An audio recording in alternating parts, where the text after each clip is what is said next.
child, you already know what we're about to talk about. And if you don't, it's Sunday, June 8th. You may be unaware of the past current events that are just happening this weekend. Obviously, we did a live. Check out our channel, Journey With Us Media, and see the live that we did. Go to the live section, not the videos, go to the live. We did a live on President Donald Trump and the issue with Elon Musk.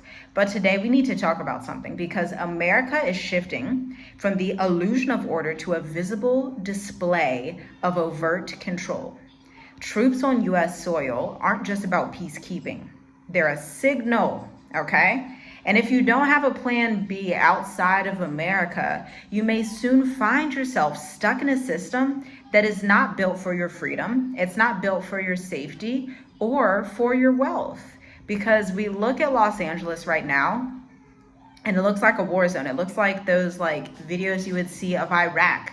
It looks like the videos you might see that are going out from Palestine. It looks like the videos from Sudan. It looks like a total war zone. Even Ukraine, Russia, it looks like Ukraine right now. But it's Los Angeles.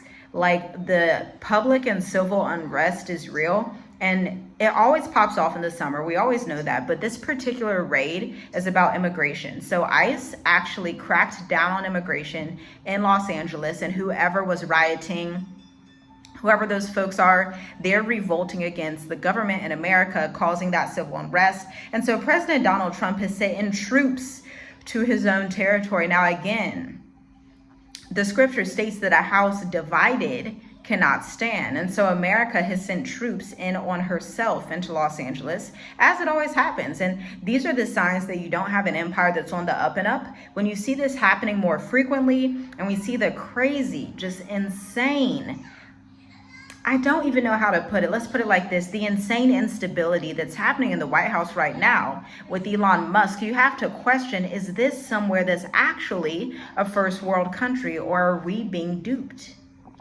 You know, we were taught growing up that the military gets sent abroad, but now they are in American streets. So I want to read this article. This is from Reuters.com. The title is Trump Deploys National Guard as Los Angeles Protests Against Immigration Agents Continue.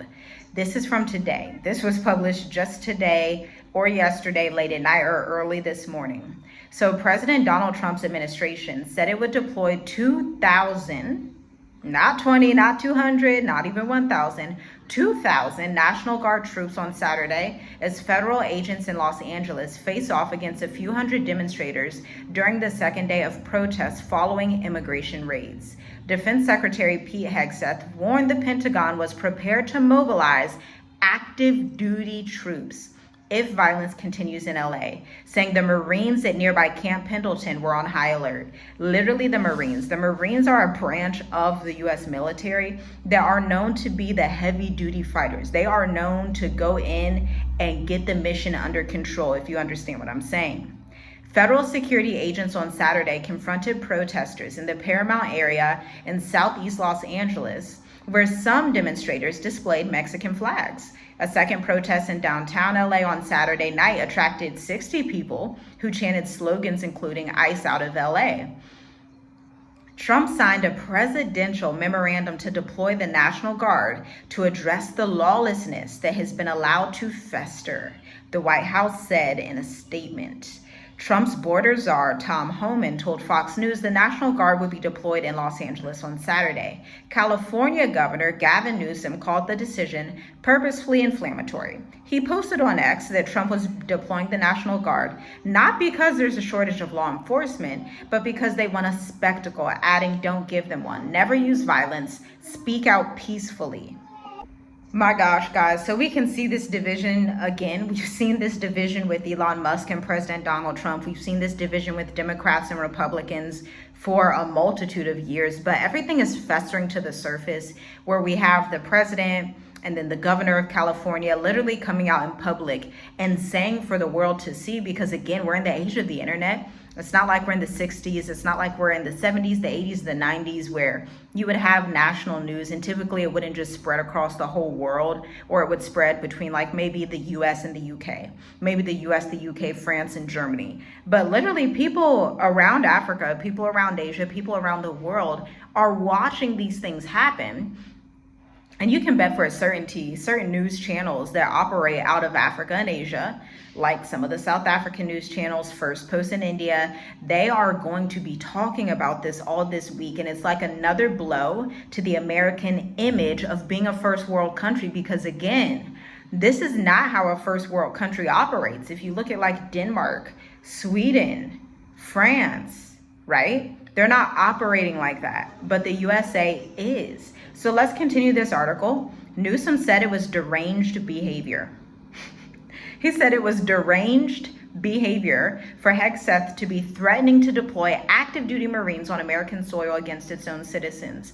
I don't know who needs to hear this, but I'm going to say it again, because maybe if one of these people would have listened, understand, you are dealing with people that do not care. It doesn't matter if you're a citizen, a non-citizen, you are dealing with a regime that mimics and mocks the way that Germany was during World War II. I'll leave it at that. The protests pit Democratic-run Los Angeles, where census data suggests a significant portion of the population is Hispanic and foreign-born, against Trump's Republican White House, which has made cracking down on immigration a hallmark of his second term. Violent insurrection. Insurrectionists, and this is a very dangerous label, carrying foreign flags are attacking immigration enforcement officers, while one half of Americans' political leadership has decided that border enforcement is evil. Vice President J.D. Vance posted on X late on Saturday. He used to be the governor of Ohio. I'm from Ohio, J.D. Vance. You know, Ohio is actually one of the best states, I think, in America. But I can't choose sides here, because I see both sides. I see what President Donald Trump means, of course, but at the same time, I don't want people to be unalived in this process.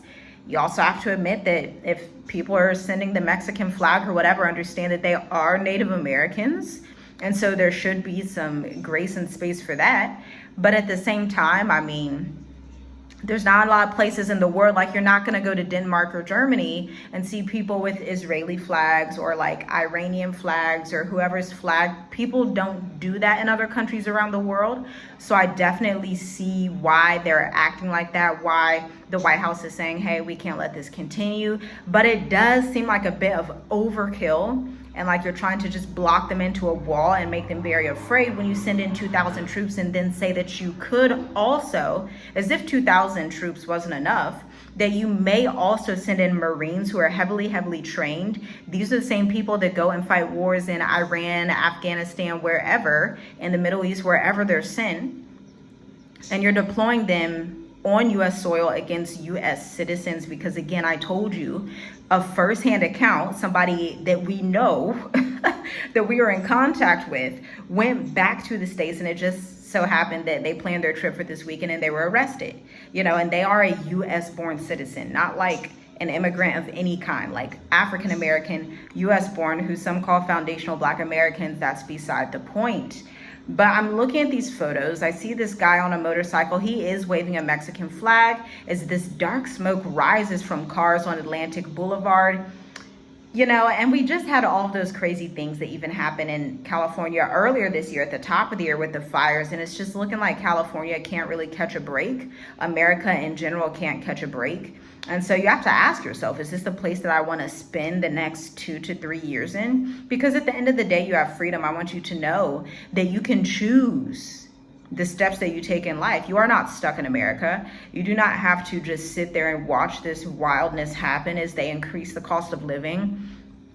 And you know, y'all knows what else is down the pipeline with that administration. Who knows what's next? Or maybe you do know what's next. Just look at Project 2025 Tracker. But listen, you don't have to subject yourself to this foolishness, especially if you have a blue passport. Use it, leverage it while you can. Now, things are changing pretty quickly in the world. Not all countries will let you in visa-free anymore. Now, in 2026, the EU will not allow U.S. citizens to get in visa-free. So if you were someone that's planning on taking a trip to Europe, you may want to do that before it gets worse, right? If you're someone that's planning on taking a trip to Africa, and some of the only countries that are visa-free for Americans, i.e. Mauritius, Seychelles, South Africa, I believe Cabo Verde, Botswana, not Namibia anymore. Things are changing quickly, right? You can go to a country like Spain. You can go to Thailand. You can potentially go to Vietnam or the Philippines. They have some digital nomad and self-employed entrepreneur, self-residence permits coming out as well. But this is the time to really think. I mean, at this rate, you can even go to Albania. You can go to Croatia. It doesn't really matter. You can go to Malta if you want. But the objective should be that you are thinking in terms of, is this type of society the place I want to spend the next 2 to 3 years? I'm not saying leave forever. I'm not saying you have to leave indefinitely.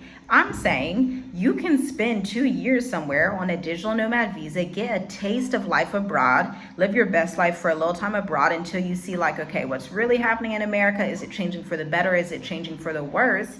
And then you can come back and say, okay, now I want to go back. Or maybe you'll say, you know what? I'm loving this lower cost of living. I have my USD. I have my business already structured. Why am I going to go back? I'd rather spend my time outside somewhere else.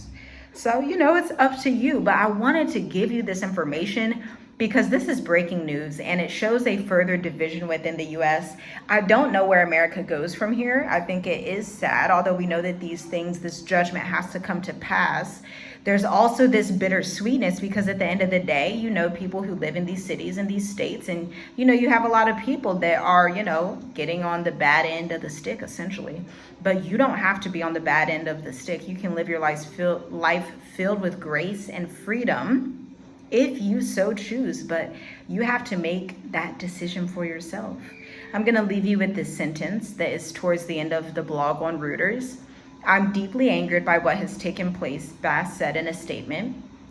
These tactics sow terror in our communities and disrupt basic principles of safety in our city. We will not stand for this. All right, that's it. Shalom, shalom. I'll see you in the next video. Like, comment, share, subscribe. And if you're interested in traveling abroad, you should binge the Mauritius Africa playlist. It's like right here, right there, or in the description, you know, and subscribe. Like you've been coming back. I see you here. You've been coming back. Sometimes you hit the like button. Why not just subscribe? Make it official. Be a part of the family. Shalom, shalom.